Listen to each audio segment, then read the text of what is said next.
3700కు పైగా Covid active కేసులు.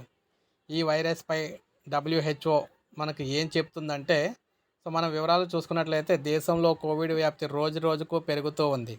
కేంద్ర ఆరోగ్య శాఖ వెల్లడించిన గణాంకాల ప్రకారం జూన్ 1న ఉదయం 8 గంటల వరకు కూడా దేశవ్యాప్తంగా క్రియాశీల కేసుల సంఖ్య 3758కి పెరిగింది.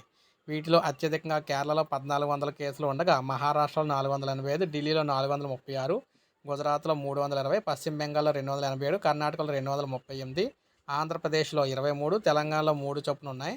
ఇలా పలు రాష్ట్రాలు, కేంద్రపాలిత ప్రాంతాల్లో మొత్తంగా 3758 యాక్టివ్ కేసులు ఉన్నట్లు అధికారులు అయితే పేర్కొన్నారు.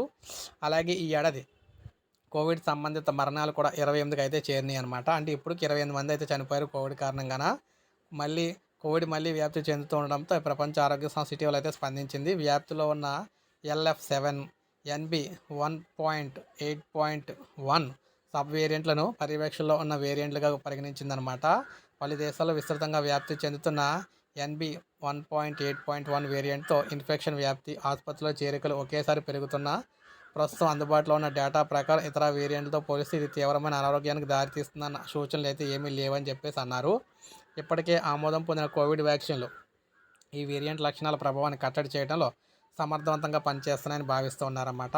మరోవైపు ICMR వెల్లడించిన సమాచారం ప్రకారం దేశంలో దక్షిణ ప్రాంతాల్లో జీనోమ్ సీక్వెన్సింగ్ నమూనాల ద్వారా ఈ వేరియంట్లు అయితే ఒమిక్రాన్ జాతికి చెందిన ఉపరకంగా తేలింది. 2022లో ప్రపంచవ్యాప్తంగా కోవిడ్ సర్వేగంగా విస్తరించడానికి ఒమిక్రాన్ కారణమన్న విషయం తెలిసిందే. అయితే LF1, XFG, LJN1, NG 1.8.1 వంటి వేరియంట్లను మన దేశంలో గుర్తించగా వీటిలో మొదటి 3 వేరియంట్లే ప్రబలంగా ఉన్నట్లయితే ICMR అయితే తెలిపిందనమాట. కోవిడ్ కేసుల పెరుగుదలపై ఇటీవల రాజీవ్ బెహాల్ PTI ద్వారా సంస్థలతో మాట్లాడుతూ తొలుత దక్షిణ భారతదేశం నుంచి నమోదైన కేసులు, ఆ తర్వాత పశ్చిమం నుంచి, ఇప్పుడేమో ఉత్తరం భారతం నుంచి కూడా వస్తున్నట్లయితే తెలిపారు. ఇంటిగ్రేటెడ్ డిసీజ్ అక్కడ సర్వేలెన్స్ ప్రోగ్రామ్ ద్వారా మానిటరింగ్ అయితే చేస్తున్నామన్నారు. ప్రస్తుతానికి ఈ ఇన్ఫెక్షన్ తీవ్రత తక్కువగా ఉందన్న ఆయన ఎలాంటి భయాందోళనకు చెందాల్సిన అవసరం లేదని, ఎప్పుడైనా ఇన్ఫెక్షన్లు పెరిగితే 3 అంశాలను పరిగణలోకి తీసుకోవాలని, వైరస్ వ్యాప్తి ఎంతవరకు ఉంది అనేది అయితే మొదట చూడాలని చెప్పారనమాట.